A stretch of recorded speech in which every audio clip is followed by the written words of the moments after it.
In the words of Poe Dameron, somehow Empire Radio has returned. Whoa.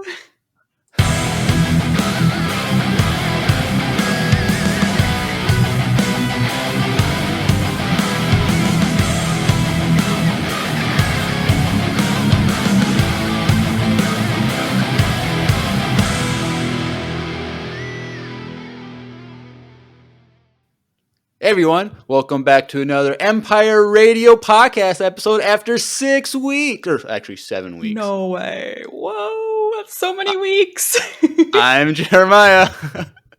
And I'm Grace. Yep, we're back. We took Wow. 7 weeks off. Last time we had an episode, Grace was on, so she hasn't missed anything. That's It's just crazy. I feel like I was a bad omen or something. I helped Nope. to encourage the disillusion of Empire Radio for 6 or 7 weeks. Yep. And apparently Drew wanted an extra week, so he's out sick with quotation marks. So Jeremiah's being so mean. But yeah, so hopefully he'll be back at it next week. But moving forward, so with Star Wars stuff, so we'll have an episode next week. I think we're doing an episode of Light and Magic, one of the documentary things on Disney Plus. But then next week, I believe season 2 of Star Wars Legos. Rebuild the Galaxy comes out. That's 4 parts. We have it in the schedule to do like one episode a week for 4 weeks, and then that will bring us to Visions Volume 3 at the end of October or middle of October, wherever it is. So, but I think we're going to get a trailer eventually for Vision, so we might double up on a week or something. But when are we going to get a trailer for Mandalorian and Grogu? I do feel like there's been kind of a lack of Star Wars content recently. There was a leaked something, but I'm guessing it could be like Thanksgiving, Super Bowl, or not Super Bowl, Thanksgiving football or something. Yeah. But there's also a Super Bowl too, which would be a few months before the movie comes out. So who knows? Yeah. I'm more excited for a Maul trailer for that series. That's what I'm excited for. But of course. I'd take anything. I just feel like I've been missing out on my Star Wars picks recently. Yeah, there hasn't been a lot going around this season. But Vision should be really good when it comes out next month. So that's the next big thing to look forward to. Yeah. Okay, what I was going to tell you, though, about the sequels is that I also have been kind of in a sequels mindset because a few weeks ago, maybe some people listening also went down this rabbit hole, but unlikely. There was a New York Times article about how there has been this resurgence of Draco and Hermione from Harry Potter fan fiction that's getting turned into actual books that people read and pay money for. And I'm not such a huge Harry Potter fan, but I was like, this is intriguing. So I bought one of these books and loved it. And I was like, oh my gosh, maybe I should reread Harry Potter. But then it opened this world to me of a whole realm of Reylo fan fiction. Oh no. So I discovered that I haven't actually read a lot of the fan fiction, but instead I read another one of these books. It's called Hurricane Wars, if anyone is interested. It was kind of awful, definitely a 2.5 or 3 out of 5 stars, probably 2.5. But yeah, it was based on a hypothetical Kylo and Rey romance. And so now I'm should I rewatch the sequels? Yeah, that's it. I don't know. I watched episode 9 this past weekend. It's because I was making the blind ranking 3 stuff, and I was just looking at scenes and stuff to put in whatever. I was like, some of those scenes are really cool. There's some really good scenes in episode 9. So I was like, I don't think I've watched episode 9 since it came out on Blu-ray in 2020. I got the Blu-ray during COVID. Yeah. Which is funny. So I watched it and I was like I said, some of it's really good. There's some really good, cool scenes, and then others are just I just don't get it. But yeah. I don't know. It's not as bad as people say it is, but still not my favorite. It's not my favorite. It's No, not my favorite, but perhaps you too could have your eyes open to the world of marketable fan fiction. I don't know. It's hard enough for me to like sit down and read a book. So it's like a fan fiction if it doesn't matter. Like I don't know. It's like the EU. Like it doesn't matter. Oh my gosh. But you're not here for fanfic stuff or sequel trilogy talk. We're here for Bounty Hunter comics. And Yes. we are back with Volume 3, War of the Bounty Hunters, and Volume 4, Crimson Reign. Oh, so we're picking what we cover based on volumes. I just thought we had assigned random numbers. Okay, that's interesting. Good to know. What? You didn't know that? No, I accidentally read farther than I was supposed to because I didn't realize that we weren't like I thought we were going to go from 12 to 24, not 22, but now it makes sense. Uh-oh, okay. That's funny. But yeah, so it's kind of confusing It's very because confusing. so this volume 3 is War of the Bounty Hunters, but then there's a separate series called War of the Bounty Hunters, I think. Oh, yeah, that's like the like bigger like Star Wars So it's comics confusing crossover. It's very confusing because you because don't get the like full story just reading this. right, because like there's a scene in one of them where like there's a little box in the corner that says, "Oh, Yeah, this is referring to War of the Bounty Hunters." Like yeah, I thought that was the previous volume but it's not covered there. And so I yeah. think it's a separate comic series, which makes it even more confusing. Like, Well, I think War of the Bounty Hunters is like it's like when they it's like I don't know how to say it. They like bring together like that. There'll be like a Dr. Aphra War of the Bounty Hunters and like a Star Wars like mainline comics War of the Bounty Hunters, and then there'll be this War of the Bounty Hunters, and they're all like kind of dealing with the same thing. I super know, confusing. Like we're very doing like all confusing. like the Kira comics and the Vader Oh, the comics Kira and comics, yeah. See, the Vader, all of those would have a crossover War like of the these are Bounty all like Hunters. intermingled, and I feel Yes. like we should have been more strategic in how we approach these comics because it's like everything's all over the place, and I don't remember anything that's going on. It's like Yeah. crossovers. Like okay, I remember this character from Kira thing, but like I don't know what's going on. So this is kind of confusing. I think it And might just be like we couldn't have ever won. Like basically, in order to cover these on a podcast, like we would have needed to cover everything because no matter what, you're missing parts of the story, as we'll talk yeah, about later. Like at towards the end of this, I feel like there are just like huge jumps that happen. And I'm like, what? I'm sure there's like a way to do it, like where they have it now that's all finished. Like this is the order Hmm. that you do it in, but Yeah. you'd have to buy like the entire story, which is hundreds of issues, and Yeah. I probably mean, for $8.99 a month, you can subscribe to Marvel Unlimited and then you can read them all. But that's true if you want yeah. to buy it. But I gotta do physical comics. Like I can't read a novel or something on like an iPad or anything like that. That'd be terrible for me. But You're such a technology hater. It's true. I need a physical thing. But I don't know. Okay. But yes, War of the Bounty Hunters, Volume 3. Mm-hmm. So did you have like a recap of what happened previously, or I did not. I mean, I'm going to just provide like an off the cuff recap. That's all perfect? right. I That's didn't all we write need. something. All right. Yes. So this like volume kind of picks up right where we left off. If you'll remember, we're following a couple of different character groups. But there are like two main conflicts, I would say. Number one is Han Solo, who's in Carbonite and is Boba Fett's after him, and he's also potentially in control, being under the control of some other group. We don't know where he is. That's issue number one. And then issue number two is this girl, Caldelia. She is the heir to two syndicates, Mourner's Wail and the Unbroken Clan. And she like is missing. Somebody has her. We know who has her. It's like Valance and his family. She's hiding with him on a rebel base. But everyone's after her as well because of her value. And then we have a bunch of different characters that we're following. It is kind of confusing, but I think our main guy is Valence.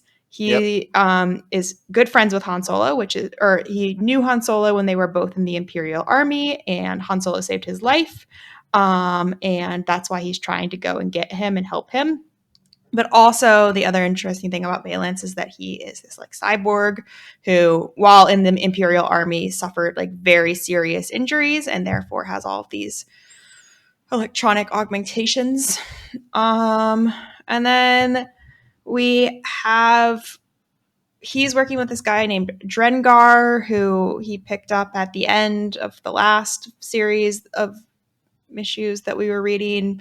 He's also a bounty hunter. And then, kind of parallel to that story, we have this other group of bounty hunters led by a woman whose name I forget, like Tonga or something. Oh, Tonga? Tonga and her wife, who are, Losha? yeah, Losha, that's right, who are trying to get to Caldelia. And they're also friends with Valence, but they're not really working together. Right. Yeah, so that's where we pick up a lot of players on the field. There are some other ones as well, but those are the important ones for how the story progresses. Yeah. And so I feel like most of Volume 3, War of the Bounty Hunters, 12 to 17, was kind of boring. It I don't wasn't know. great. Yeah. I look over my notes because I write down notes for everything, and I'm like, I don't really understand what's going on. Nothing's really happening. It's just like I don't know. You can go over whatever you came up with, but it's like I mean, I don't know. There's no, not a tell lot. me. Tell me more. Volume 4, there's a lot more going on, but like I don't know. It's just kind of like a lot of setup. It was just kind of like a whole volume of like starting. Okay, we're introducing these new characters now, and it's gonna come. They're gonna be more important much later on. But like right now, it's just kind of like, oh, we're putting a bounty hunter team together. We're telling this grandfather that his granddaughter was still Yeah. alive, and like we get. I think in here we also get introduced to Destic. Is she in Yeah. I mean, we know her from the Kira comics. right? But like she gets introduced here, and she's just kind of like giving people a hard time. Yeah. I, I don't know if you felt this way, Jeremiah, but I feel like the reason this is all boring is that we know from reading the Kira comics what happens with this, right? They're all trying, like, we number one know that Kira gets Caldelia, and number two, we know that, like, I kind of forget what happens with Kira and Han, but like, we know that these bounty hunters don't get Han. Right. Or they do, but then they lose them. Like I don't know, because like somehow Yeah. it goes from because Kira has Han now, Yeah. and then somehow Boba Fett gets Han. Or then he goes to Jabba. yeah, it goes to Jabba. So like a lot could still happen between the two, but we don't know exactly yet what happens. But But I think we see what happens in the Kira comics. Like, again, I don't remember exactly, but like, I think that narrative is completed. I don't know. I I thought guess that you're was kind of right. like I don't know. I can't remember. I thought that was like more like a side thing that like it was just kind of like mentioned in the Kira comics, but it was fleshed out in some other comics, which I'm assuming is here because like the whole story is about getting to Han Solo as he's in Carbonite. Like that, I feel like this is like the main story of how he gets in the hands of Jabba the Hutt, but we're not that far in the story yet, so I don't know. We could be wrong. Yeah, I kind of feel like that's not where it's going, but maybe. Well, hopefully it's going somewhere because it's not going anywhere yet. I mean, we get like this, and I don't think we need to go like issue by issue, right? We can just kind of talk about big themes. But in this first issue, we do get more insight into the like backstory between Han and Valance. There's that scene at the end of the first issue where like Valance has been hired to be like an assassin or bounty hunter, and then he's about to shoot, and then he realizes it's Han, and he spares Han's life, but Han thinks that he actually was trying to kill him. So we get a greater sense of like the guilt that he's feeling and why he's trying to go and rescue Han, which I guess was kind of interesting. Right. So, but the one thing I'm confused about is so I'm assuming this was mentioned in the previous issues, but there's a bounty on Boba the Fett, right? Boba Fett, yeah. But why is that? Is it because of what happened, the botched mission or something? Yeah, Or I think there's a I was confused there about that this whole time. Like, why is there a bounty on Boba Fett when Boba Fett, I thought, brings Han Solo to Jabba the Hutt? But I don't, maybe Jabba the Hutt doesn't receive. But then he's like working for well Jabba the Hutt later on, like there's in a the bounty movies. on Boba Fett because Kira has Han. Like Kira got him away from Boba Fett. Right, but why are people trying to capture or kill Boba Fett? Because the Hutts put a bounty on him after he lost That's Han. okay. That's why it is. So because he Yeah. lost. Okay, Yeah. I guess that makes sense now. Because I was Yeah. like confused. Like, why is all these bounty hunters and guilds hunting down Yeah. Red Buff? Says because he's too cool. Okay, Drew. Oh. I thought No, Drew was sick tonight. I think what happens is that this is what I'm remembering from the Kira comics. Kira gets him from Boba Fett, but then Kira I think sells him back to the Empire. And then Boba Fett gets him back from the Empire and gives him to Jabba. Something like that. It doesn't really matter for this comic. Basically, the Valance doesn't get him. Right. Um. Yeah. So I Yeah. guess so. So there's kind of like in these issues two things going on. Like Valence is trying to find Han slash Boba Fett, Yeah. but then behind all this is what Tonga is doing, where she's trying Yeah. to find Cadelia. So she Yeah. like puts a band together, like all these Yeah. different bounty hunters, Just kind of and fun. it's kind of fun, but it's also like they're a band of misfit toys too. Like they're Yeah, supposed to and be the best also in the galaxy, and they're I kind of know like a like a bunch of dysfunctional people family. like we've never heard of either. Like it's besides Zuckus, I guess. Well, no, I feel like I know Bosk, but I don't know Oh Zuckus really yeah, because Bosk. Yeah. Zuckus is in episode 5, right? Like in that lineup, Mm-hmm. I think I think so. Bosk is there too. But like you got the guy with the blades. I forget his name. Yeah, me too. He's cool, but unmemorable. And then I guess Losha's is one considered one of Yeah. them too, the wife of Tonga. Yeah. But it's just like, oh, and then Forlom. Yeah. But it's just like they didn't really And do much. Bosk. They just argued. They didn't do much, and then they again we know that they're not going to get Caldelia because we know that we never ever see them with Caldelia. Like we know she stays with Kira. Yeah. So somehow they're gonna cross paths with Valence again, and they're gonna like team up together. I'm assuming, but Yeah. we still got 3 more volumes to go over. So Yeah. at another time, Do you remember where Caldelia was before all of this? because she was given to Valence's ex-girlfriend and her husband, right? Yeah, but before that, like I don't think she grew up with them. Because Like I think she was with Nash, that other bounty hunter that like betrayed, Oh, yeah. right? And then like they escaped. She escaped with the Yes. mother who was pregnant with Cadelia, Yes. Yes, and yes, then yes. That's what I was forgetting. Yes. yeah, and so then like Valence, because like Zuckus and Forlom, they catch up to Cadelia and Valence, and they made I forget what the deal was. Like they made a deal where Yeah. like I'm gonna give Cadelia over to these people. You have 3 days to let them escape. And if I give you like this Mhm. compensation, like I don't know if it was money or no, it was a pearl Yeah. or diamond or ruby or something. Yeah, I definitely don't remember. I believe you. Yeah, like cause remember like his girlfriend like gave him that ruby and was like, "You're gonna bring this back to Yes. me," Yes. Okay. and then he Yes. traded that for like 3 days head start for Cadelia, his ex girlfriend, and her Yes. husband to like escape Yes. because they're part of the Yes. rebellion. They're on a rebellion Yeah. rebel base, secret rebel Just to base make or things something. more confusing in case you Yeah, could like keep the like different syndicates that all sound the same yeah, and the like whatever like you also have to worry about the empire and the rebellion. right. And so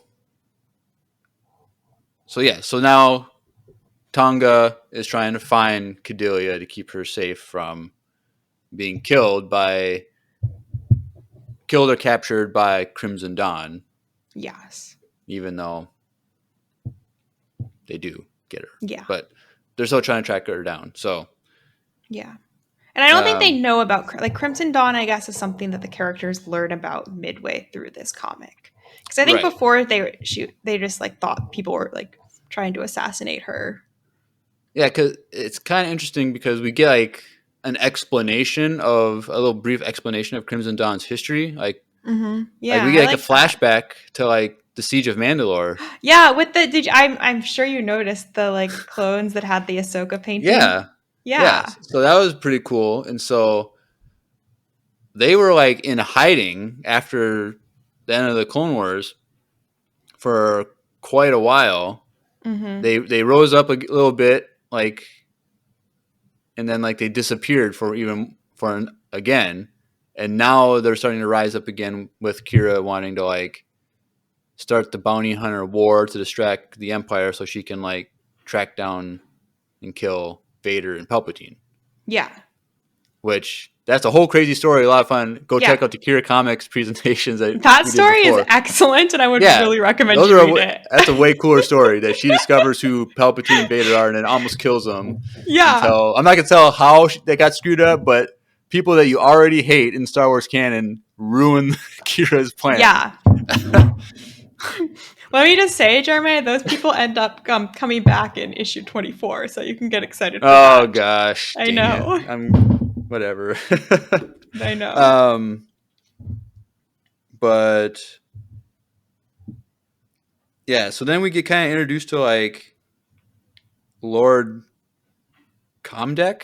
Yeah, so he's the patriarch of the Mourner's Whale, right? He's the guy who's in charge of their syndicate. Yeah. Yes. And it was his son that married the daughter of the head of the. Did they get married or they just had? Oh yeah, sorry, that was like had a kid. Maybe they got married. I don't think so. Hopefully. Well, it was involved with the daughter of the leader of the Unbroken Clan. Yes. And they had a kid together. And then in the last series that we talked about, he tried the son tried to kill the daughter to cover up their like Romeo Juliet style romance, and then he was also killed, and the baby was Caldelia. So yes. But that didn't really come up more. Like that grandparent didn't come up more after much. Yeah, just at the very end. And then it's interesting. Like we're seeing, like I am curious what Kira's long game with Caldelia is. Like we kind of know what she ends up doing with Caldelia, but I was curious that she's like she kept that guy alive or like let him live, and doesn't reunite him with his daughter or his granddaughter. It doesn't seem like, versus like that other syndicate, like the Mourner's Whale, they have the general, like Vurek or whatever, take out the syndicate head and become the new head of the syndicate. Right. Despite the fact that, again, Caldelia is supposed to be the one that inherits both of them. So it's like confusing why they're allowing like these other syndicate heads even exist in the first place. Well, because like the Unbroken Clan with the general that took over, like she's aligning herself with Crimson Dawn. Yeah. But Mourner's Whale, we didn't really get much in these ones about like what they're doing. Yeah. Which is so maybe they're going to be the one that's going to team up with the Bounty Hunter clan or group, and then with like Valence, maybe they're going to like try and fight. Against. They do, right? Like he's the Camdeck or whatever is the one that's financing Tonga. Right, but I'm saying like they're going to like really like with members of Mourner's Whale, like in a war like attack like collectively. But I see. But I don't know. We'll see, because they, like I said, they didn't really do much with Mourner's Whale in these 2 volumes that are covering tonight. No. Yeah. I'm trying to think what else. I mean, it's interesting to see Deathstick, like you said. Though. Yeah. I didn't feel like that. Like she added a ton Right, she was just kind of like annoying. She's like show up at every Yeah. every scene. Um, I'm curious what like voice she's speaking in. You know how they always do her dialogue in that weird like font? Like I'm curious what that's supposed to represent. I don't know. Maybe it said in one of the little cells, but like, yeah, it's just I think whatever. it's just like creepy. It's like, hey, I've come for your child. Nice voice acting there, Grace. Thank you. It's not What one of kind my skills. of... You're not a voice actor. With all the countries you've been to, you haven't like been able to like do some accents or anything? Oh, I'm terrible at accents. Are you good at accents? No, No. definitely not. Okay. I don't want to. I don't want to sound racist or something with like a terrible like Please, impression yeah, of let's someone. Let's not definitely try not. and do people with other cultures' accents. British is okay. Huh? British accent is okay to do though. I don't know. I really don't. I can't do a British accent either. Okay. No. We're not going to do this. We're going to spare everybody. We don't want to alienate our foreign audience. You're right. 26% of our audience is non-United States. So, Well, that's pretty cool. yep. What's the most interesting country we have a listener in? Well, there's like dozens of countries, but like of the top 5 past the United States, it's Canada, Britain, Australia, Germany, and I can't remember what But the like, what fifth was one. the most unexpected country? Maybe. I don't know. There's ones in Africa and South America and That's pretty Asia. cool. Like they're You don't scattered have like a everywhere. specific. But it's like they I don't want to like celebrate update. this country. Well, I could if you want me to go click on the. I'll go. Yeah. Look right now for you, just for Grace's because she's the world travel. How many different countries have you been to in your life? I think like 53. 53. Holy smokes, that's a lot more than I thought it was. But Yeah. and you've been doing it like since you were a child. Um, yeah, no, I didn't really travel internationally until I was maybe like 8. My parents wanted us to wait until we were old enough to appreciate like the places we were Right. visiting. Okay, so United Kingdom, Canada, Australia, Germany, and then I guess it's a big drop off. Sweden. That's cool. I guess Swedish people really do speak English But very well. then it's like 0.2% Switzerland, Netherlands, New Zealand, Ireland, Austria, Hmm. United Arab Emirates, Cool. Denmark, Czech Republic, Italy, France, Norway, Israel, Hong Kong, Wow. Belgium, Poland, Finland, Iceland, Singapore, Spain, the Netherlands, Turkey, Hungary, Chile, Mexico, Philippines, Portugal, Brazil, Japan, China, India, Nigeria, South Africa, Wow. Puerto Rico, Peru, Wow. Greece, Malaysia, Dominica. Is that different than the Dominican Republic? I don't I know. think so, but I really don't know. Estonia, Cool. uh, Antigua and Barbuda, Ukraine, Romania, Argentina, Luxembourg, Russia, Bulgaria, Thailand, Malta, Kenya, Jordan. Okay, like we're gonna stop at Malta. That is the most exciting and interesting. Malta? What about Latvia? Yeah, whatever. I'm interested in Malta. Okay, well, Malta had a lot of piracy back in the day, and I wrote an essay about piracy in the spring. So, that's yay to our Maltan listener.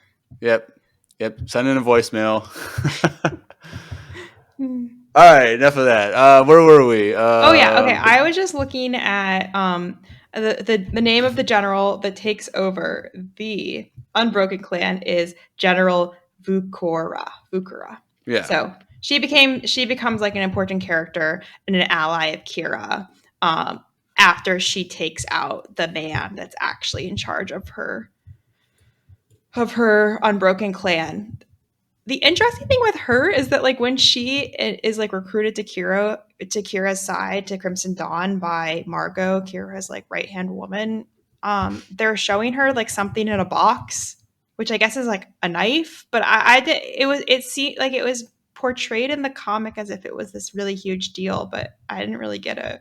Oh, maybe it was the knife because I was kind of confused. Like, oh, she just randomly got this knife, and I remember that box. I think it's the knife was in the box, but Okay. I didn't understand why the knife was special. I guess that makes sense now. Because I was like, where did she get this knife that was missing for like 500 years or something like that from the Unbroken Clan? And she used Yeah. that to kill the head leader of Unbroken Clan. Yeah. Okay, but we don't know anything else about the knife, I guess. Yep. Nope. It was like blue, right? Something like that. I feel like it was gold. Oh. Could have been I don't blue. know. But I then don't know. like See, oh, go she ahead. like wears like this helmet that like is like very reminiscent of like Thor's helmet, but also like Yeah, Galactus helmet from it's like the. really Galactus coated. I agree I'm with like, what you. does she wear? Like, what? Who cares? It's like whatever. Yeah, But that's I'm just just like like her helmet, convinced that Kira's gonna kill her anyway because clearly she needs to get her out of the way so that Caldelia can be the true heir. right? Yeah. Um, did you enjoy the Canto Bite excursion? What happened there again? That's where they go to try to get Drengar's ship. And then Right. they get it. It was not that deep, but I think Canto Bite looks pretty, so I enjoyed seeing it in It's comic always form. they always like bring it up. They try to like make it more relevant because everybody hated episode 8, so now they put it in everything to Hmm. make it seem more relevant. Because like, didn't they Hmm. have a mention of Canto Bite during like the Acolyte series or something, Yeah, I think so. I or in definitely feel like or it's in the come High up Republic or recently. something? But Yeah. yep. Yeah. Um. Yeah, so it's around this time also, like midway through the first volume that we read for tonight, so volume 3, that the Valance and Dengar and the other bounty hunters, like everyone starts to find out about Crimson Dawn. They're like, no, Crimson Dawn has like been extinct for years. It's not a thing. And everyone's like, no, Crimson Dawn is back. I don't think they know who Kira is yet, but they know that it's out there, it's dangerous, and they are both the ones that have Han and the ones that are after Caldelia. Right. Um. Yeah. So then they all go to that like icy planet, Jakara, where Yes. where the auction or whatever for Han Solo is happening, but we don't really see any of that in this comic. We just see um Tonga's group show up too late to do anything meaningful, and then we see Valance and Dengar like basically camped out outside the Yeah. main event. And then like we actually go inside. It's their, what do they call it? The Vermilion, Yeah, the the Fortress Vermilion Fortress flagship, flagship. and we get to mention that Kira just fought Vader. Yeah, Like, which we so we don't get to saw see that. Did we see that fight in the Kira comics? in the Kira comics. Yeah, Because I don't remember the fight though. yeah, it's in there. Or if it's not in there, it's in like the Doctor Aphra Or comics, was it in the or it's in Vader? it might be in the Vader comics. Which we only did a select part of the Vader comics. I think we might have missed that fight with. I don't know. I don't This know. is why I was totally confusing. There's so many storylines and all of these overlaps, Yeah, but yeah. So because I knew she had a fight, she fought Vader and like didn't die. So I was like, that's pretty good, I'm pretty sure it's in the Vader comics. right? Because we only did one portion of the Vader comics, Yeah, like him hunting down Luke, yeah. discovering Luke. Oh yeah, But yeah, so we find out that she just fought Vader and didn't die, yeah. and we don't understand how they fight, but then she's just allowed to like continue her day. Like, I don't know how that works, but Yeah, exactly. Or like where Han is, who has him, what happened. Like this whole time we've been leading up to this issue where like they're gonna try to get Han and then they're just like all the parties that we've been following are yeah, outside the main event. yep. And so then the Empire's there, and they leave.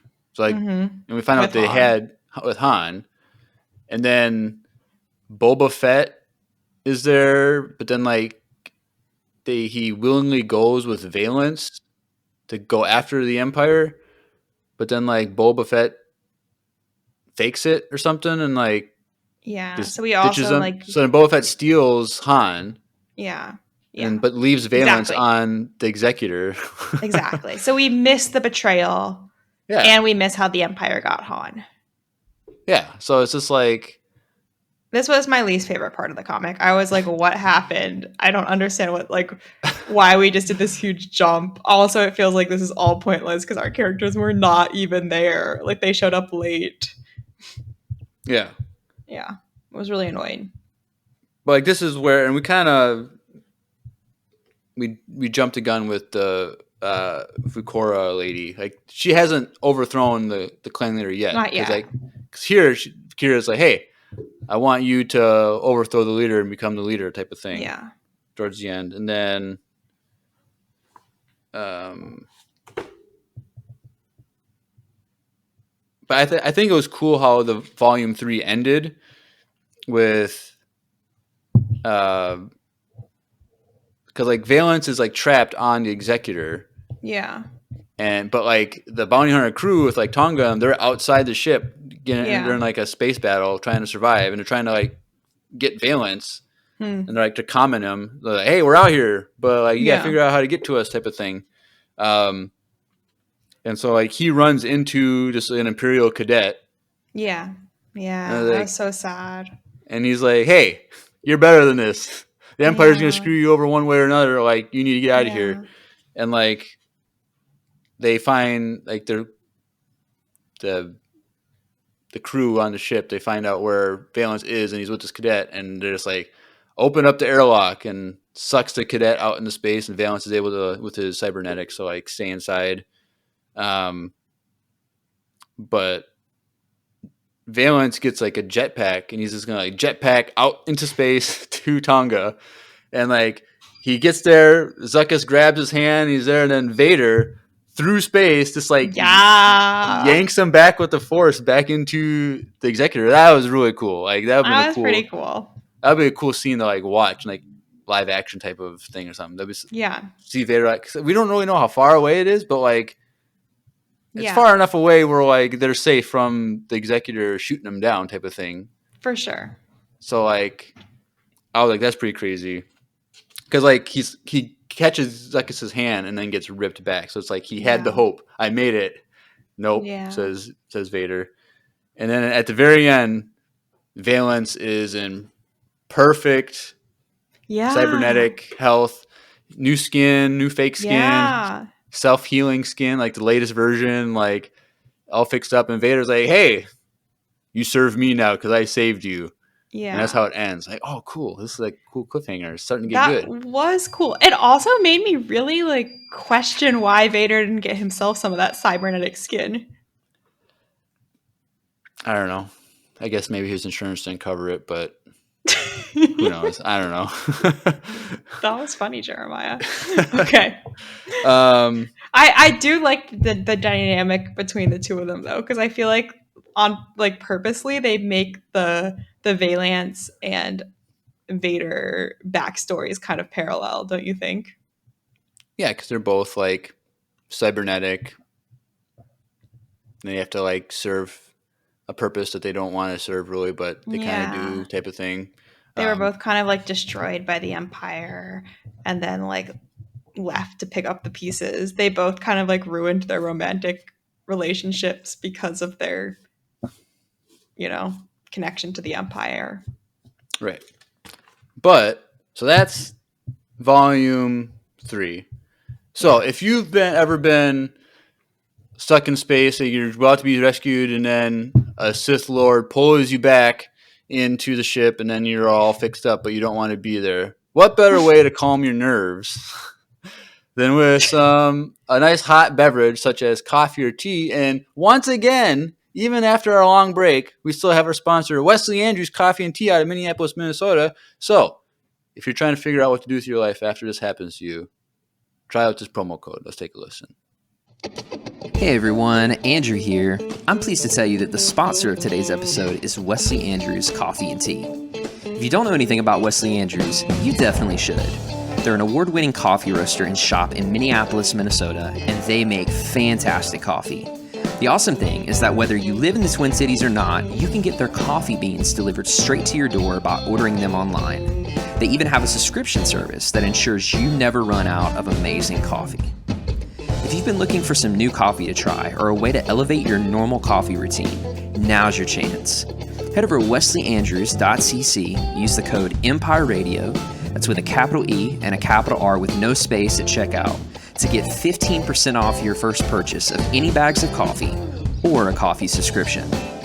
I can't think of a better deal. Get 15% off some great coffee, support a small business, and support your favorite Star Wars podcast. In the words of Emperor Palpatine, do it.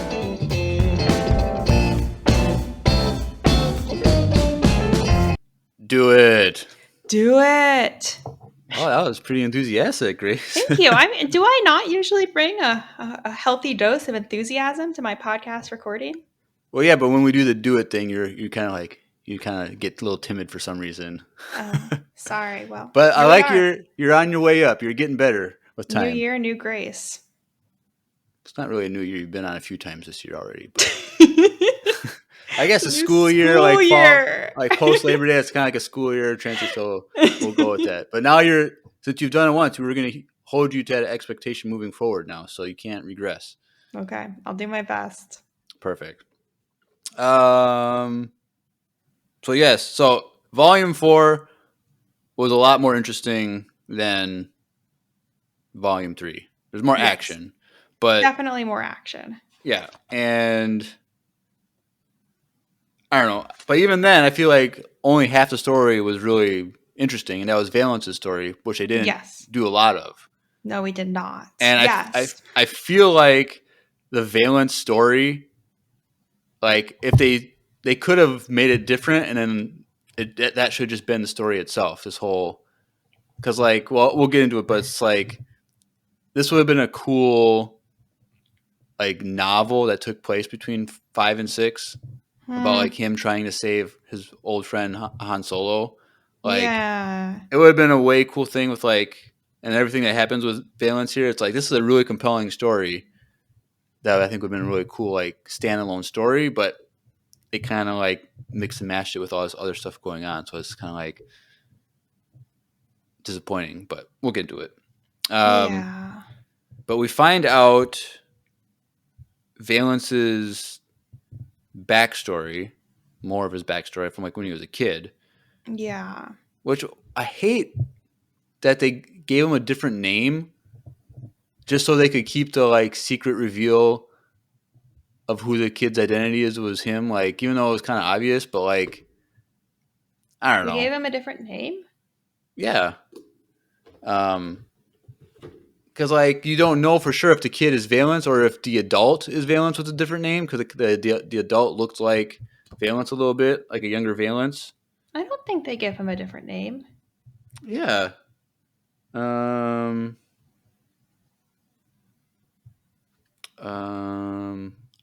fairly confident they had a different name for him. Because I was like, why did they do this? Like, it just didn't make sense. I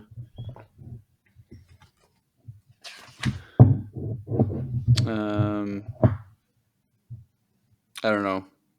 Thought he had a different name. I can't find it quick. But anyway, so this takes place a long time ago on the mining planet of Chorin, and there's an Imperial parade, and there's this poor kid trying to like watch the parade, and like they know that Captain Taro Sokoli is going through this, and he is like was the main trooper that like the main captain that led the thing to save the planet from pirates. So then it's like this celebration, and the kid runs out there. Oh, you're my hero, blah, blah, blah. I'm going to join the Empire because of you, blah, blah, blah.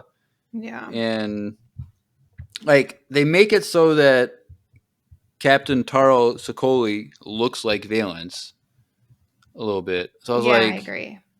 I was like, so was Valence ever like a hero like that we didn't see at some point? But like that doesn't make sense because like he was a cadet in training, and he gets kicked out, so I was kind of confused, but that's why he wants to join the Empire later on.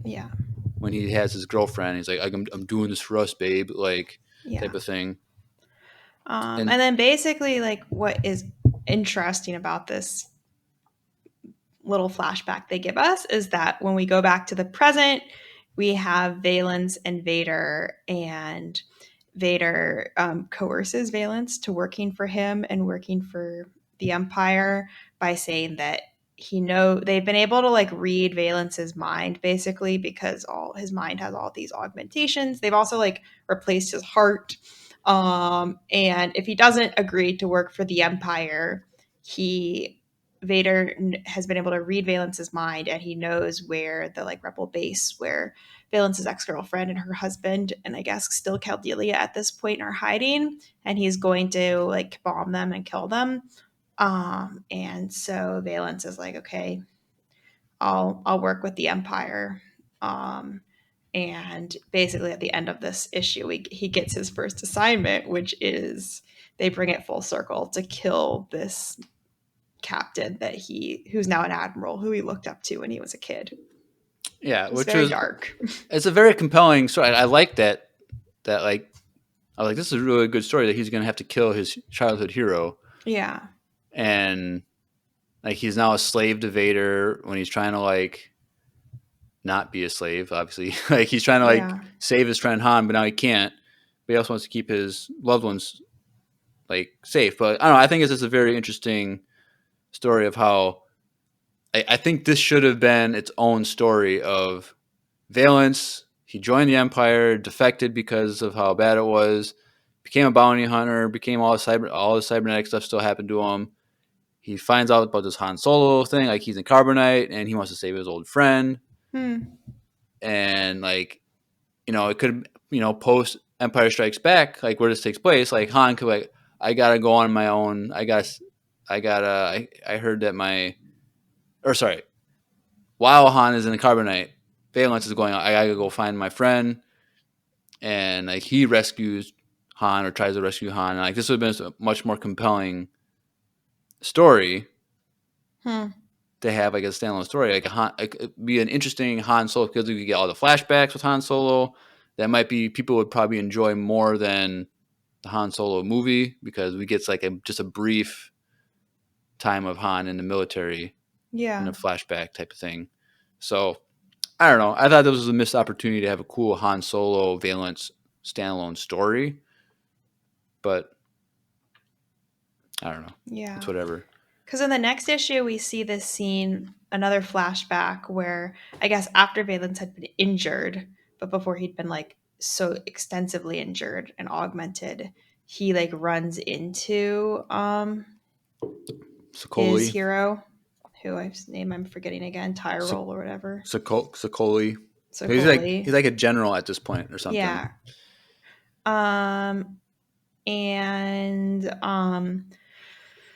He like tries to talk to him and say like, oh my gosh, sir, it's because of you that I joined the Empire. And Sokoli is kind of dismissive actually, and is like, you've given the Empire enough. Like you shouldn't, you'll never get in a TIE fighter again. Like your career's kind of over.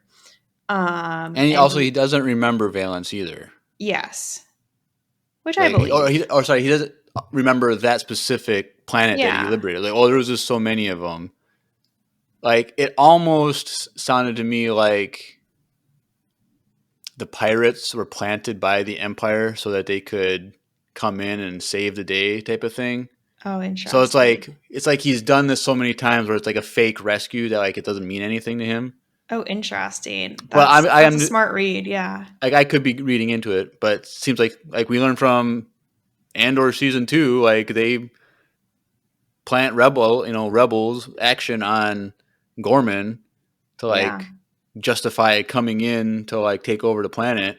So it's like, but I'm just speculating. It could have been actual real pirates, but either way, he doesn't remember liberating a certain planet. He just did it so many times. So yeah, and I think we get like perhaps this. He's already this general is already feeling some, I don't know, uncertainty about the Empire and whether or not what he's doing is right. Because doesn't he say like, I regret joining the Empire, or like you shouldn't have joined the Empire or something like? Yeah, he says, son, the Empire has already taken what it can from you, literally as far as I can see. I'm truly sorry I led you astray all those years ago. The truth is, you're never getting in a TIE fighter cockpit ever again.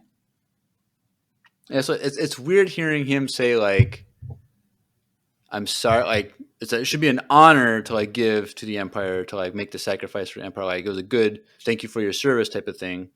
But here it's like, well, you made a bad choice joining the Empire, which because he at but this like, point is clearly like doesn't believe in the Empire anymore. well, that's what they want you to think because Vader says he's an informant for Crimson Dawn.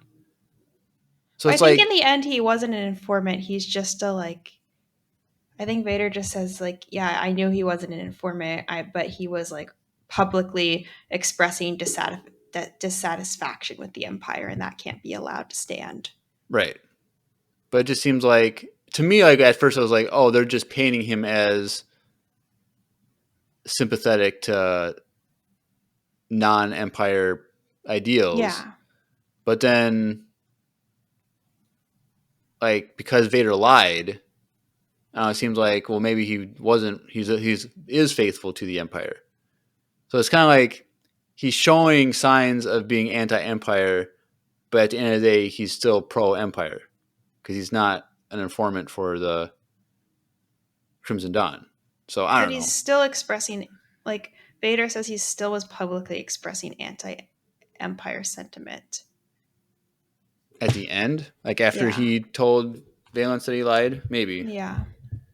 But I don't know. It was just another one of those you don't want to meet your heroes type of thing. Like they're gonna let you down. Like they're not as idealistic as. Like Vader says when she's asking like there was no evidence that we could find tying Sokoli to Crimson Dawn, and then Vader says there is no connection. His public dissatisfaction with the Empire was dissatisfying. It also proved a good test. Oh, okay, makes sense. And so Valence, he's put in charge of, what do they call it? Dark Squadron? What is it? Dark Squadron, I think. Yeah. So they're supposed to be like this elite squadron, whatever. And so now I got to ask you your opinion. How do you feel about them using TIE Defenders? Because in Rebels, they destroyed the base at the end of season 4 where the TIE Defender program was. Oh, yeah. And so the TIE Defenders aren't supposed to be around. They're like, oh, these are like decommissioned ones that were like put back to thing. But I'm like, I mean, but do we know that this happens after that?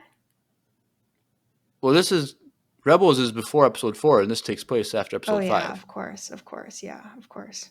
So like, I don't know. Like it makes sense why they would want to resurrect the TIE Defender program because the TIE Defender program was competing against Project Stardust for funding. And so when the production facility on Lothal was destroyed, all the funding went to the Death Star then. So like, it would make sense that they want to revise the TIE Defender program, but they weren't revising the program. They were just taking ships that they still had somewhere. I don't know. It doesn't say where they got them from because they were supposed to be all on Lothal. So, and like the Imperials were like, oh, those are TIE Defenders. Well, that was a secret program that very few people knew about during Rebels. Like, there was a secret thing, as secret as a Death Star almost. Yeah. So, but I guess Vader was into Thrawn's TIE Defenders, right? Like, because Vader and Thrawn were kind of working together. Well, there's the one Thrawn book, but I can't remember if he flew a TIE Defender, though. I don't remember either from that book, but I can rationalize it in my head. Like I feel like Vader and Thrawn, like Vader liked that Thrawn was a little bit like anti-Emperor, and perhaps he had like his own special fix for getting TIE Defenders that he could then give to Dark Squadron for this mission, where they do ultimately get the guy whose name I cannot remember how to say, so I'm not going to say it again. Sokoli. And Sokoli tries to give him one final lesson about how the only thing that's certain in life is death or something like that, and then he kills him.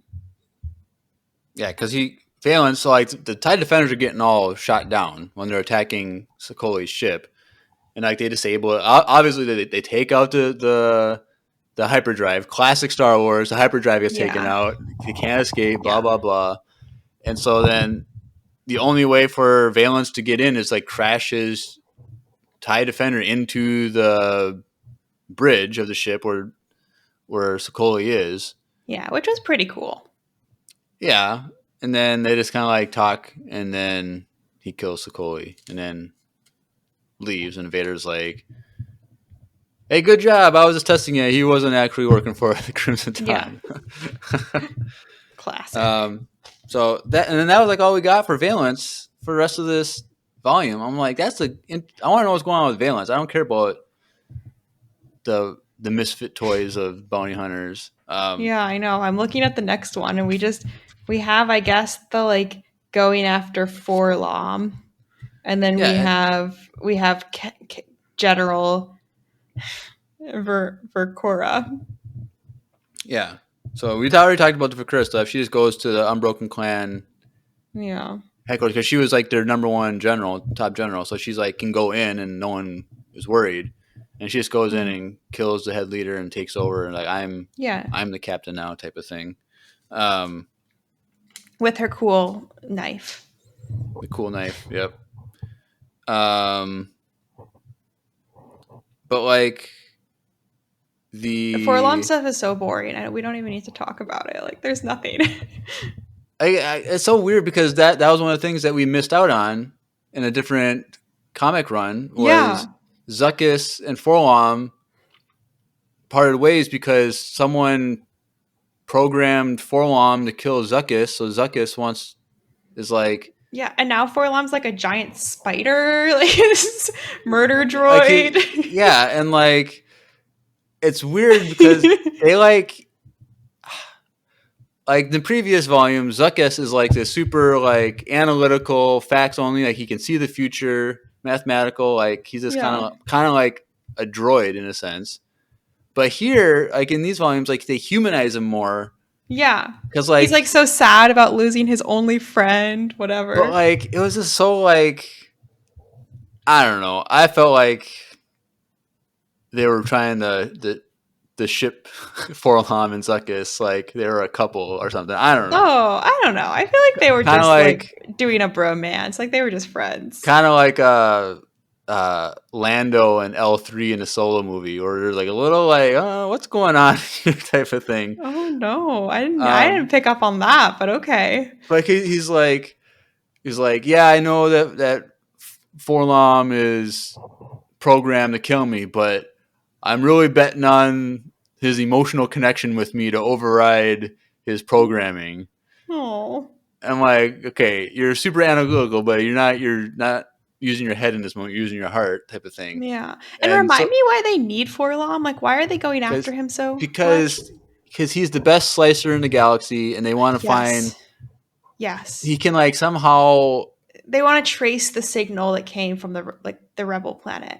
No, that too, but, like, somehow he can scan all transmitted radio signals that have already been sent and like scan it for words. And so I'm going to scan every message sent throughout the whole galaxy for the word Cadelia. Yes.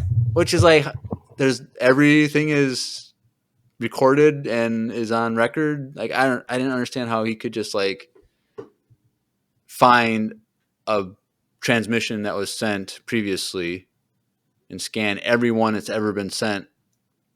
Like, it's literally trillions of messages would have been sent, but you can find them by just, I don't know. I don't know either.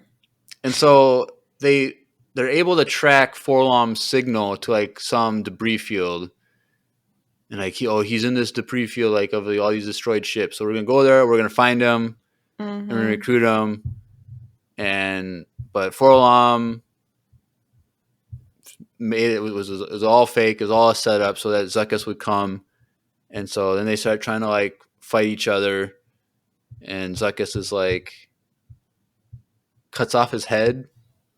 And that's enough to like break the programming or something. And I don't know. It didn't make sense. But no. the team is back together now, or the team's all together now, and so then their next move is to go and capture General Fukura. General V, yep, and so General V, yep, because they use Forlom to slice to get the information of where Cordelia was, and then that's how they track. I think something like that. Yeah. Oh yeah, they're gonna capture her and get her to help them figure out where Caldelia is, or like how to get into the Crimson Dawn. Because at this point, they know that Crimson Dawn has Caldelia, right?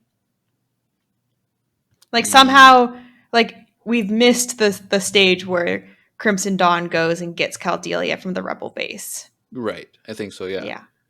Oh,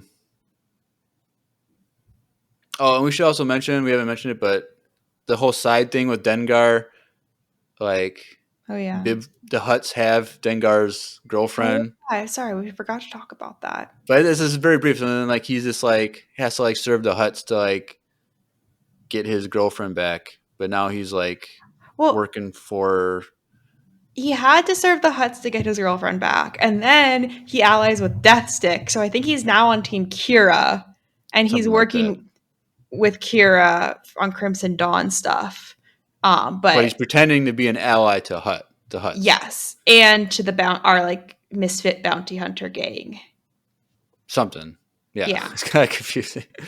But it's really confusing. Everyone has like a lover that they're trying to like save and protect. Like it's just you're right. It's like, so not like it's like no effort at all was put into the story. It's like the only motivation anyone could have is like a lover or like a child. Yeah, and it's like over and over again. Tonga is like, we should have stayed on the farm with talking about his, and then like her wife, Lasha, whatever. Like kill someone. Yeah, which was kind of sick. I mean, not sick, but like whatever. Tonga is just like sad. Like, I think it was implying that was Losha's first. Oh, for sure. Kill. Yeah. And so Tonga was like sad about it, but Losha's like, I don't care. Like, yeah. So there's marital conflict now between this couple. Like, stop.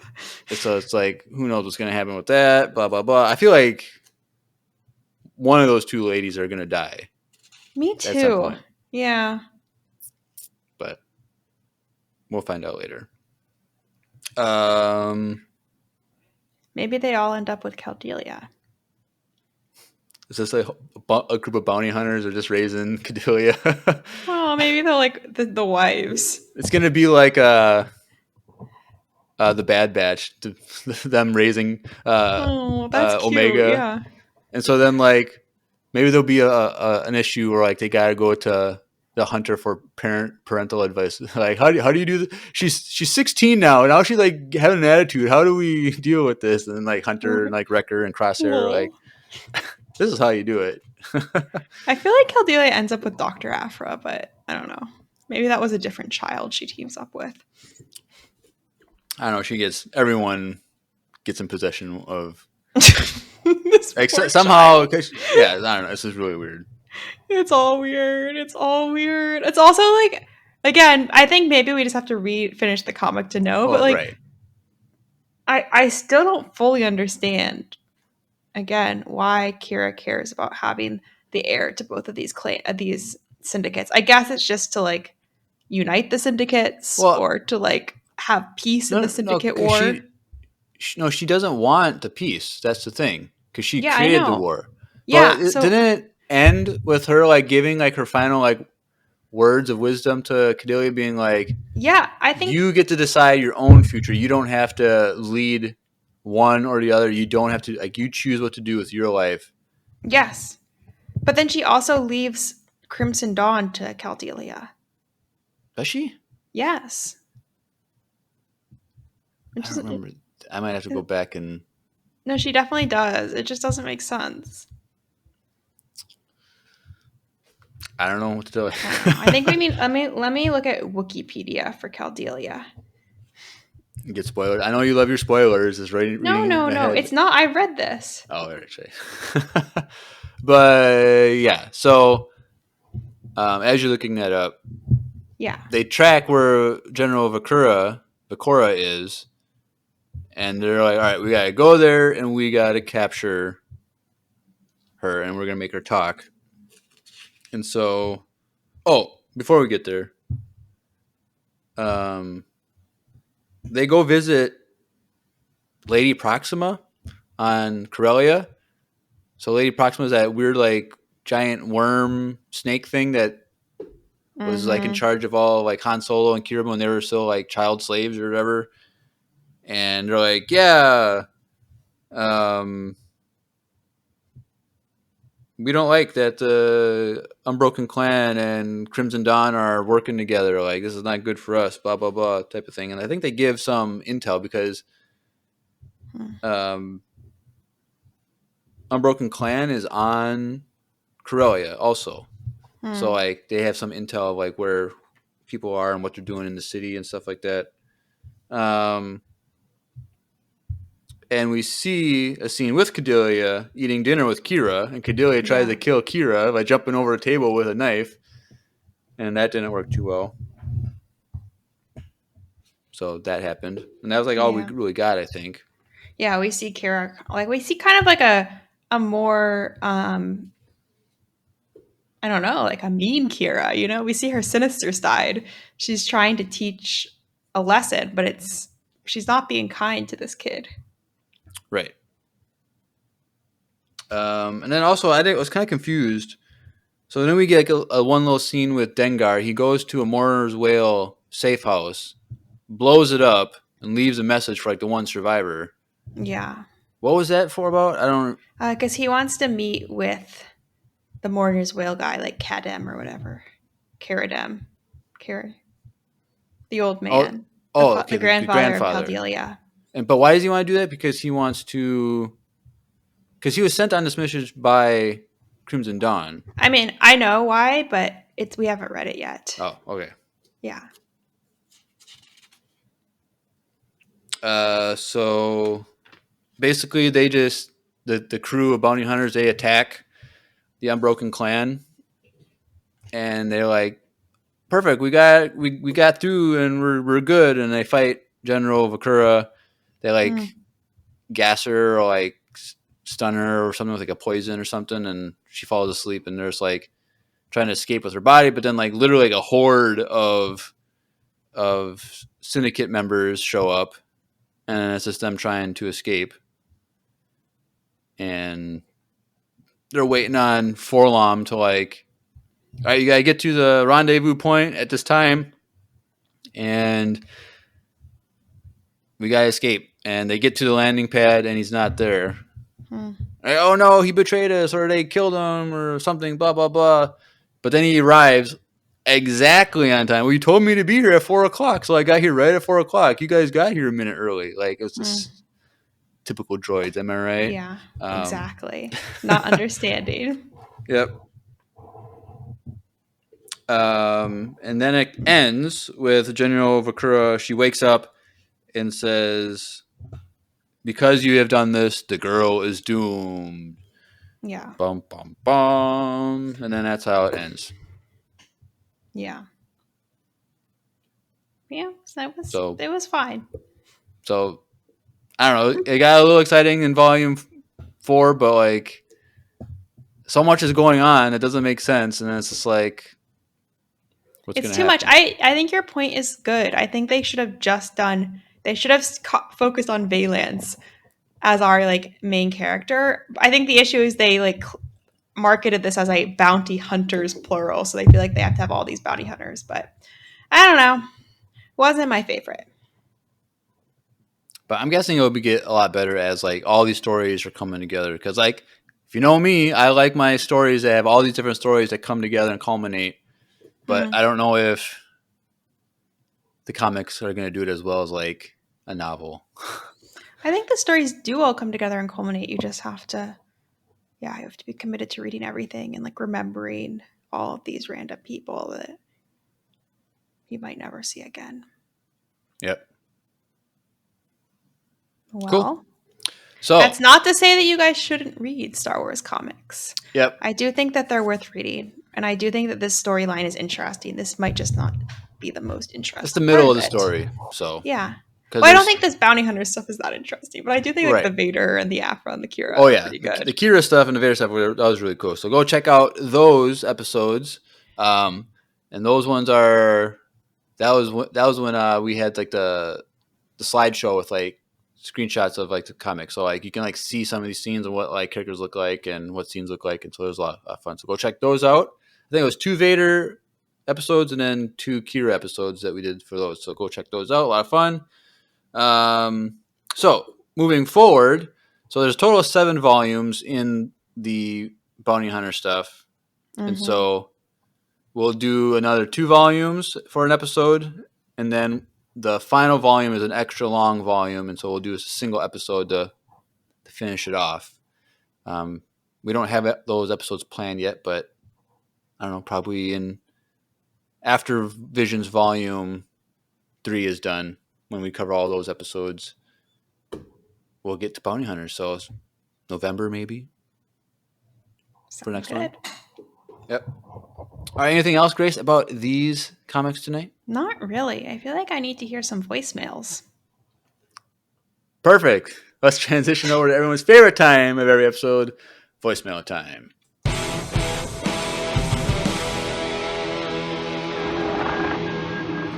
It's voicemail time. All right. Well, it has been 7 weeks since we've had voicemails. So many weeks. So we have 27 voicemails tonight. Just kidding. I knew you were going to get it. I knew you were going to get a reaction. I'm just kidding. I'm just kidding. I know Grace. I like voicemails. What do you mean? You check out when we get the voicemail. Unless there's like questions about food, you start yawning and start like leaning back in your seat. No, but tonight we have video evidence. Oh, well. Yeah. We got you there. But we have 4 voicemails, so it'll go pretty quick. So it's a good don't number. Worry. We'll get you in bed soon. We don't have to rush. I like Oh, that's right. You're on the West Coast right now, so it's only 7. Yes. I still would love 19. To go to bed, but I guess I have a few more hours. Yep. All right.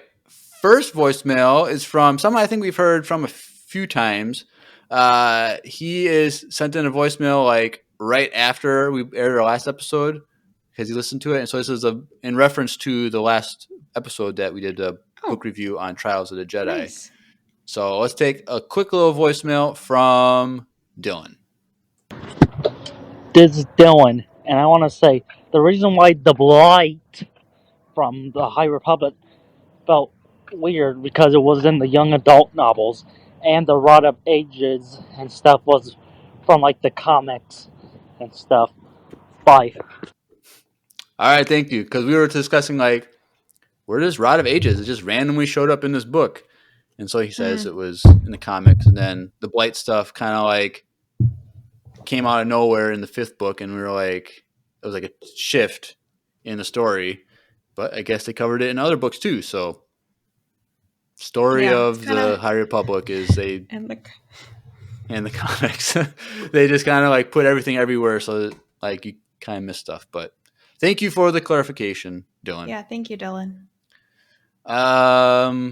Next 3 are from our good friend Yaretsi. Oh, I should mention in the chat, if you're listening, you can't hear the voicemails because we're doing poor man's live stream right now in Discord. So sorry that you can't hear them. But we have 3 from Yaretsi, and she's just kind of giving a recap on her life from the past 7 weeks because she always tells us about things going on. So let's take a listen to number 1. Hey, Empire Radio, it's Yaretsi. Oh my gosh, it's been so long since.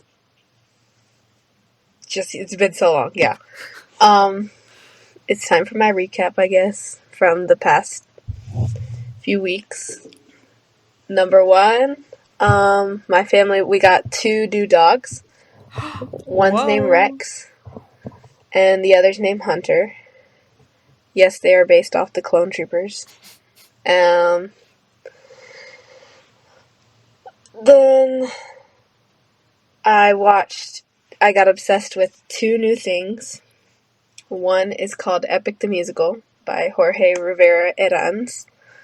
An amazing musical, by the way, if you like musicals. I don't know if y'all do. Number 2, the second thing I watched was K-pop Demon Hunters, which is actually really good. Yes. And I think it classifies as a musical. I don't know. Then I will tell y'all, and then school started, and then I'll tell y'all about NostalgiaCon in the next voicemail. Bye! All right. Thank you, Yaretsi. You got 2 new dogs. What kind of dogs? You didn't tell us. Don't let us know in the chat. You guys send in voicemails next week. Let us know what kind of dogs you got. But I'm Rex, so jealous that your family let you name them after clone troopers too. That's so fun. well, why don't you get a dog and then you can name them whatever you want? I would like to have a dog. I think I need to have like greater financial stability, and then we can think about taking care of another living thing. Well, if you had a dog, what would you name it after Star Wars? Like a male name and then a female name. What would you? I don't Or haven't you know. thought in that far? Why are you putting me on the spot like this? What would you name your dogs, Jeremiah? I don't know. I haven't thought of it really because I'm in the same situation. I don't have the time or money to take care of a dog, so yeah, I don't know. Rex, I think, is a good dog name. Rex, like I think so. But like, what's a good female Star Wars name for a dog? Like maybe like instead of Ahsoka, you could do like Soka. I think that's kind of cute. Soka or I don't know. I'd want to think about it. Maybe before next episode, I'll come prepared with a list of Star Wars inspired dog names. Name your dog Padme. I don't feel like Padme is a good dog name, unfortunately. What about like Satine? Is that too weird for the Duchess? No, it's okay. The Duchess. Yeah. Bo, Bo-Katan, Bo. You could do. That's Bo. cute. Bo is a really good dog name. Oh wait, okay. Also, K-pop Demon Hunters, though. I feel like maybe did I mention it on the last podcast? Because that might have been just when I had watched it. I only just recently heard about it, and I haven't watched it, and probably won't. But no, it's you, Jeremiah. It sounds bad, but it's so good. No, I didn't. I think it looks good and looks fun, but it's like I don't care about K-pop and anime, and I just don't think you have to care. Like, and the music is so good. It's really catchy. I don't know.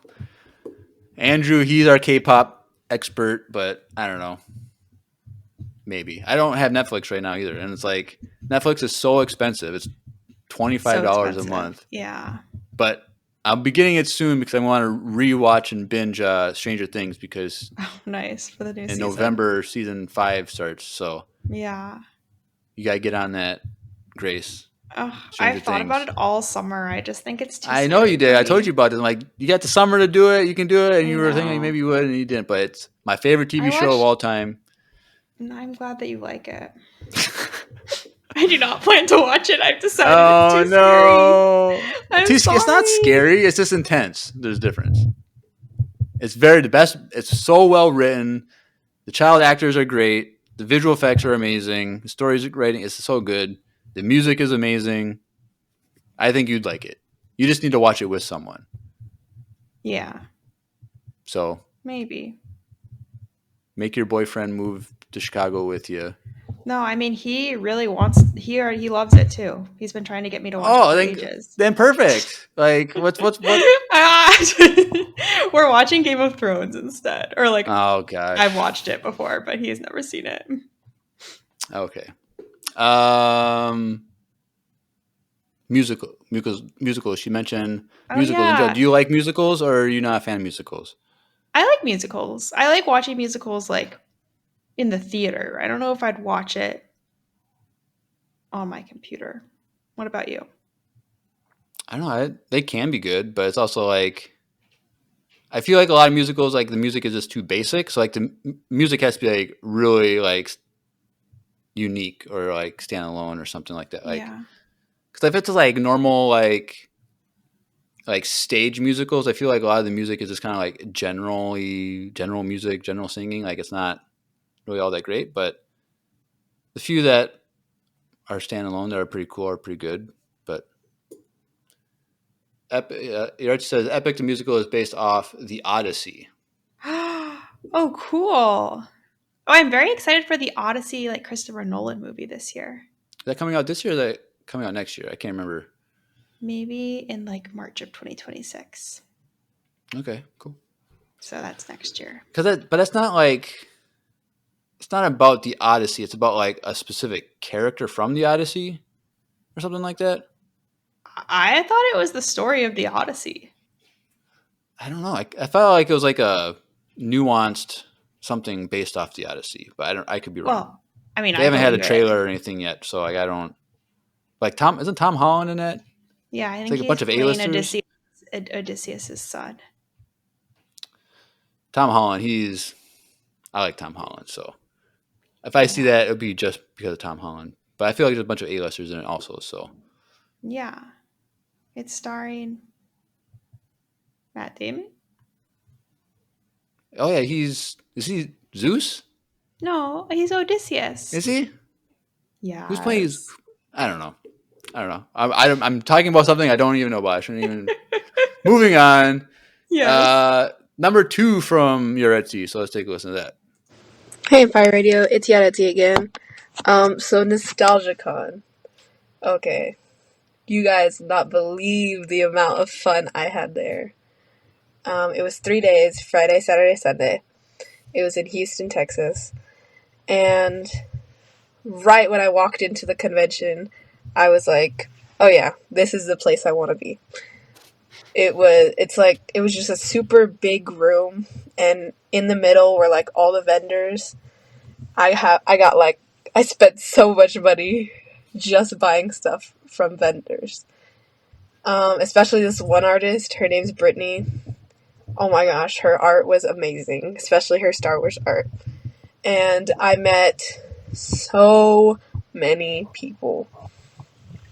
I got pictures with a lot of cosplayers, and I met Mark Thompson, the voice for the audiobook Thrawn. I met Jim Cummings, Ashley Eckstein, James Arnold Taylor, Tia Serkar, Taylor Gray, Vanessa Marshall. Matt Lanner couldn't make it because his wife was having a baby. Cute. But yeah, that's it. Or that's all I can fit into this voicemail. So bye. Yeah, I saw her posting pictures on Instagram, so it was cool seeing all the fun that she was having at NostalgiaCon, because she's been like planning to go to this for like months and months and months. So it's like she's been waiting. So it's cool that you got to meet all those people. We got Twin Cities Con coming in November, and they're starting to like release like who's all like coming. So far, Ahmad Best and Rosario Dawson are going to be there. Wow. From like Star Wars. And then I think there's like all these other like actors too that are going to be there. It keeps getting bigger and bigger every year, but I don't know who else they're going to announce. So there could be some more Star Wars personalities coming to that too. So if you're in or near Minnesota, you can come in November. And I don't think Drew and I are going to go this year like we did last year, but you should come. It'd be a lot of fun. If someone's never been to a con, it's like a good like small con that has like a big atmosphere to it. But make sure you get there early in the morning, because if you don't, the line is literally a mile long. It was really. Oh my gosh. We got there early in the morning, and we had to wait in line for like 20 minutes. Like it wasn't that bad, but like we left to like go get food. Yeah. And the line to get back in, like they have like this zigzag thing, but then like went through the whole entire convention center all the way back, and there was literally thousands of people in line, and each one had to get like metal detectored and like put their stuff through like metal detectors. Yeah. And it was just like, get there first thing in the morning. Don't go late morning or anything like that, because we'll be staying in line forever. So, and it's stupid because like the like panels are like outside the con like main floor. So like if you leave to go to a panel, you gotta get back in line to go in again. So it's kind of lame, but they'll figure it out. Lame. Yeah. All right. Okay. Well, we got Yaretti's last voicemail, so let's take a listen. You're excited for being the last one? Oh, I'm excited to hear from your Etsy. We clearly have a lot of interest in common. Yes. So let's take a listen. Hey, Empire Radio. I promise this is the last voicemail. So, as you all know, I went to the leadership conference in Chicago a few weeks ago, and they had a speaker there, and I thought this would really be really cool to tell y'all because I know Jeremiah is a fan of Survivor. I met the season 3 winner of Survivor, which was Ethan Zahn, and he's a pretty cool guy. He invented Grassroots Soccer, which is a nonprofit, and a cereal bowl that separates the cereal from the milk. So you can eat cereal with milk, but not get it too soggy. Anyway, that's what I wanted to tell y'all. Bye. All right, thank you, Etsy. That is a lame invention. That's pretty lame. How big of a bowl of cereal do you have where you can't eat it fast enough before it gets soggy? Well, I don't often. My cereal gets soggy. Sometimes you're not paying attention. I feel like you're a slow eater. Are you a slow eater? Depends. Sometimes, especially if I'm working while I'm eating. Well, yeah, if you're working it, but if you're sitting down for a meal with people or something, are you a slow eater, or do you take your time? Take your time, or are you fast? I feel like I'm slow. Yeah. Are you? What about you? I'm probably the fastest eater. Dude, it's so bad. It's fine. Because it's I'm embarrassed because I'm first of all I hate when there's a big family event or a big party or whatever, and all right, food's on, everybody come get food, and everyone just stands around and doesn't go. So I go first. Yeah. I go through the line, get my food, I sit down and I'm eating. And then you're done. I'm done with my food before everyone else sits down with their food.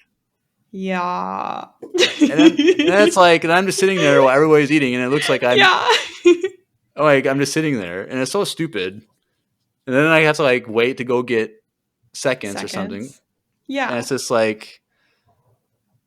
hate that I'm a fast eater, but I'm you just eat, you take your bite, you chew, swallow, and then you get to your next bite. People, I don't understand how people just don't go that fast. They just take a bite and they just sit there and talk. And I'm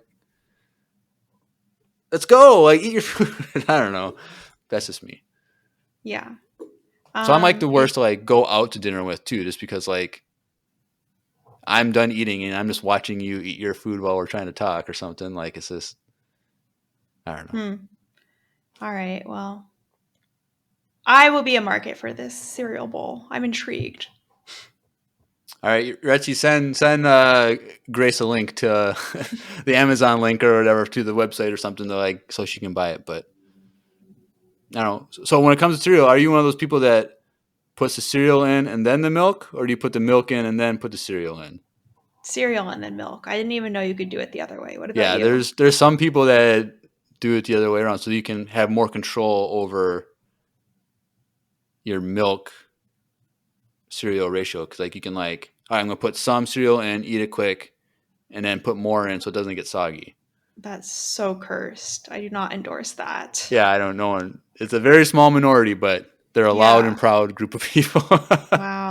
Wow. That's really changed my whole life perspective. Gosh. Yeah, so if you're listening and you've never sent in a voicemail, or you have sent in a voicemail, how do you do your cereal? Do you do it the wrong way where you put milk and then cereal, or you do it the right way where you put cereal and then the milk? Let us know. We'd love to hear from you. And what's your go-to cereal? I like shredded wheat. What about you? So this is a weird thing about me. I haven't had a bowl of cereal in probably 19 years. Okay. So I'll eat dry cereal. It's as a snack, in a cup or a bowl or something. Yeah. But a bowl of cereal I haven't had since I was 16 probably. So. Okay. But back in the day when I did have cereal, Cinnamon Toast Crunch, that's probably the GOAT. Yeah. But anything Fruity Pebbles or the Chocolate Pebbles, I see. My favorite for snacking, even though I haven't done it really, I don't do a lot of snacking anymore. But Honey Bunches of Oats. Yeah. I used to get a little bit of everything, and it's good balance, sweet with non-sweet. Yeah. But if you ever get the vanilla Honey Bunches of Oats, Yeah. that stuff, like the granola pieces, tastes like fortune cookies. So it's like you're just eating fortune cookies. I was like, that's pretty crazy. But do you have a cereal that you hate?